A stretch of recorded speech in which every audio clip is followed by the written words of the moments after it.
Good morning students. Today we will make discussion about the present indefinite tense, जिसे कि हम लोग simple present tense भी बोलते हैं।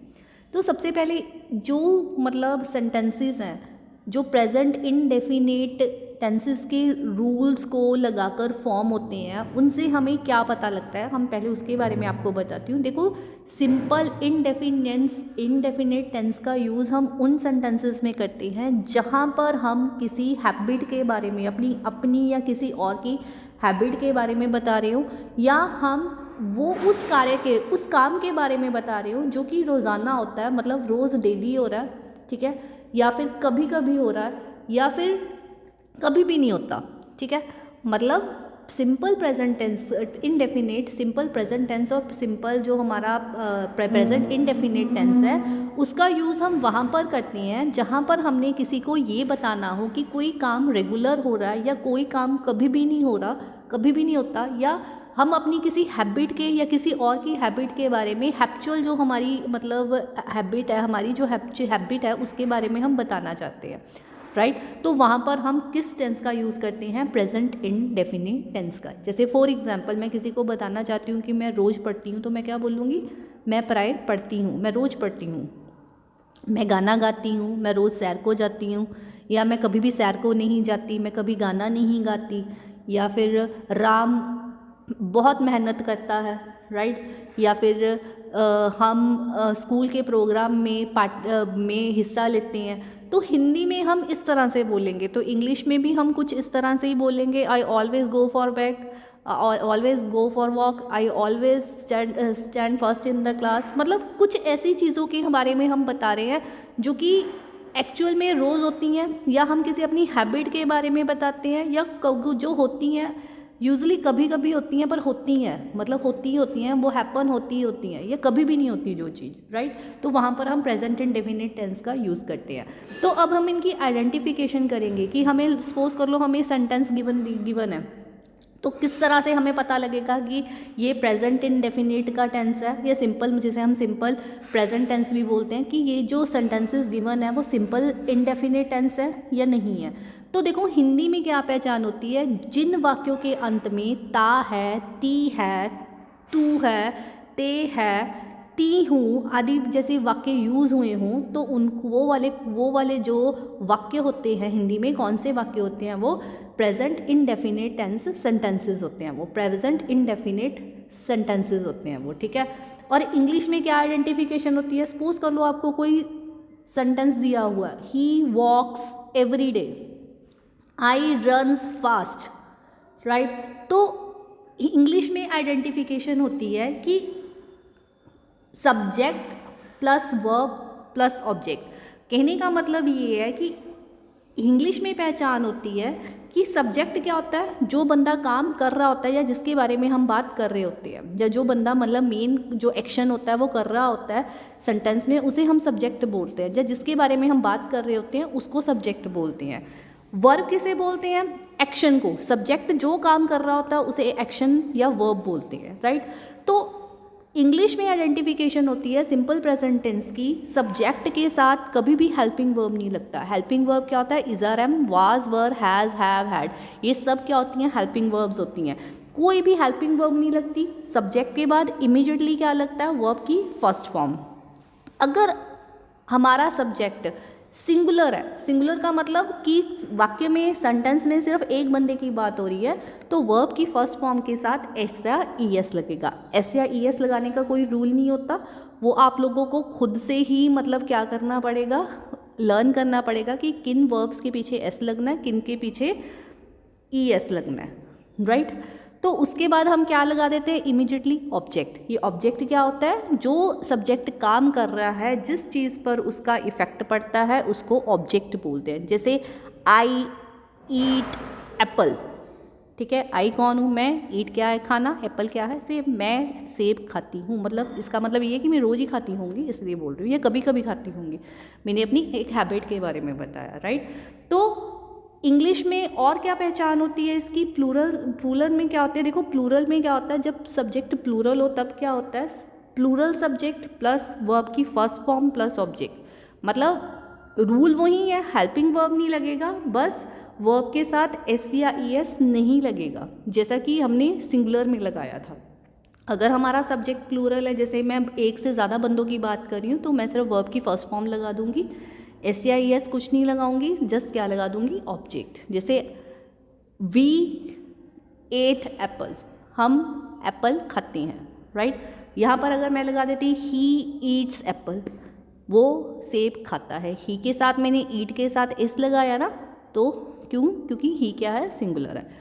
वी के साथ आई के साथ मैंने ई एस या ई एस नहीं लगाया, क्योंकि वो क्या है, प्लूरल है। आई हम हिंदी में हम सिंगुलर मान के चलते हैं, लेकिन इंग्लिश में आई क्या होता है, प्लूरल होता है, राइट।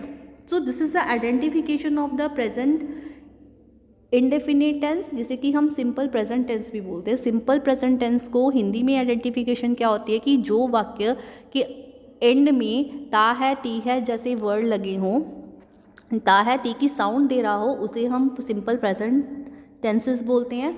और इंग्लिश में क्या आइडेंटिफिकेशन होती है, वो वर्ड्स जो जहाँ पर हम यहाँ पर सब्जेक्ट के इमीडिएटली बाद वर्ब की फर्स्ट फॉर्म लगी हो और ऑब्जेक्ट हो बाद में, तो उसे क्या बोलते हैं, सिंपल प्रेजेंट टेंस, ठीक है, इंग्लिश में। और सिंगुलर और प्लूरल होता है कि सिंगुलर में क्या होगा, वर्ब की फर्स्ट फॉर्म के साथ एस या ई एस लगा होगा, और प्लूरल में एस या ई एस नहीं लगा होगा वर्ब की फर्स्ट फॉर्म के साथ। अब देखो सिंपल, अगर सपोज कर लो अगर हमने कोई बात बोलनी हो, तो अब इसका यूज़ कैसे होता है। देखो सिंपल प्रेजेंट, जो सिंपल प्रेजेंट टेंस की बात करते हैं, तो उसका यूज़ हम कब करते हैं, उसका यूज़ हम देखो वहाँ पर करते हैं जहाँ पर हमने किसी को ये बताना हो कि ये काम रेगुलर होता है या कभी कभी होता है या कभी भी नहीं होता। देखो यहाँ पर मैंने लिखा हुआ है, it is use to donate things that happen often, sometimes और नेवर।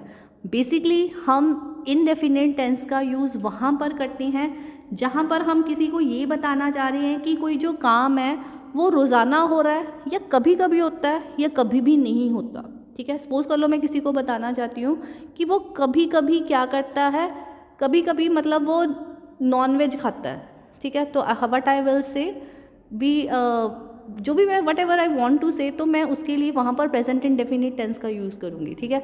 अगर मैं किसी को बताना चाहती हूँ वो कभी कभी सैर के लिए जाता है, तो वट आई विल सेड, तो I will use the present indefinite tense. अगर किसी को मैं ये बताना चाहती हूँ काम कभी भी नहीं होता, तो वहाँ पर भी मैं प्रेजेंट इंडेफिनिट टेंस का यूज़ करूँगी। अगर मैं किसी को ये बताना चाहती हूँ कि एक काम डेली हो रहा है, तो उसके लिए भी प्रेजेंट इंडेफिनिट का यूज़ करूँगी। और अपनी हैबिट, अगर मैं किसी को अपनी या किसी और की हैबिट के बारे में बताना चाह रही हूँ, तो वहाँ पर भी प्रेजेंट इंडेफिनिट टेंस का ही यूज़ होगा।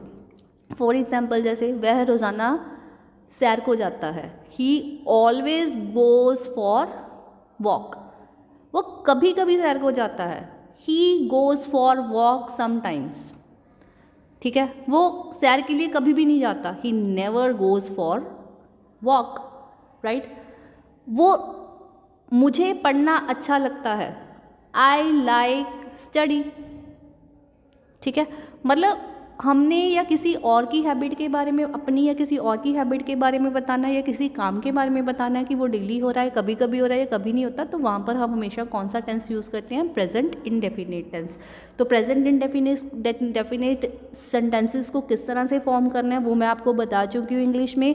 सब्जेक्ट प्लस वर्ब की फर्स्ट फॉर्म, अगर सिंगुलर रहता है तो वर्ब की फर्स्ट फॉर्म के साथ एस या ई एस लगेगा, अगर प्लूरल है तो एस या ई एस नहीं लगेगा, प्लस ऑब्जेक्ट, राइट। अब देखो हम बात करते हैं अफर्मेटिव सेंटेंस। अफर्मेटिव सेंटेंस क्या होते हैं, हमने I already told you that what type of the sentences are affirmative sentences.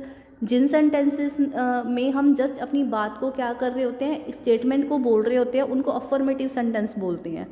हमने टाइप ऑफ सेंटेंसेस में किया था ना, एक सिंपल से किसी को बात बता रहे हैं या कोई बात रख रहे हैं किसी के आगे, तो उसको हम अफर्मेटिव सेंटेंस बोलते हैं। जैसे देखो, राम रन्स फास्ट, राम तेज भागता है। तो अफर्मेटिव सेंटेंसेस को इंडेफिनिट टेंस में किस तरह से फॉर्म करते हैं, सब्जेक्ट प्लस वर्ब की फर्स्ट फॉर्म एस या ई एस, अगर सब्जेक्ट सिंगुलर है, अगर प्लूरल है तो एस या ई एस नहीं लगेगा, प्लस ऑब्जेक्ट, ठीक है। वही रूल है जो हमने पहले बताया आपको। जैसे आपको एग्जाम्पल भी दी है, देखो Ram runs fast, we walk daily, तो यहाँ पर सिर्फ सब्जेक्ट नहीं हुआ, आपको ऑब्जेक्ट नहीं दिया हुआ, राम तेज भागता है, ठीक है। राम के बाद हमने कोई भी हेल्पिंग वर्ब नहीं यूज़ की हुई, सीधा रन क्या होता है, first form of the verb, उसके साथ एस लगा दिया, क्योंकि अगर किसी का नाम भी दिया हो वो सिंगुलर बनता हो तब भी हम वर्ब के साथ एस या ई एस लगाते हैं। फास्ट, वी वॉक डेली, यहाँ पर एक से ज़्यादा बंदों की बात आ रही है तो वर्ब के साथ हमने एस या ई एस नहीं लगाया, सीधा क्या बोल दिया, वी वॉक डेली, हम रोज़ सैर के लिए जाते हैं, क्योंकि एक से ज़्यादा बंदे जा रहे हैं तो दिस इज़ द प्लूरल। अब हम आ जाते हैं नेगेटिव सेंटेंस में। नेगेटिव सेंटेंस में देखो क्या होता है, नेगेटिव सेंटेंस में देखो अब इनडेफिनिट टेंस में हम लोग इज़ आर एम नहीं यूज़ करते ना, we did not use is are am ना, तो यहाँ पर हम कोई भी देखो हमारा जो नेगेटिव सेंटेंस है, चाहे हमारा इंटेरोगेटिव सेंटेंस है, उन्हें फॉर्म करने के लिए हमें कोई ना कोई हेल्पिंग वर्ब तो चाहिए होती है। तो नेगेटिव सेंटेंस को यहाँ फॉर्म करने के लिए हम क्या करेंगे, डू और डज का यूज़ करेंगे। हमने अगर नेगेटिव सेंटेंस और इंटेरोगेटिव सेंटेंस है वो फॉर्म करने हैं विद द हेल्प ऑफ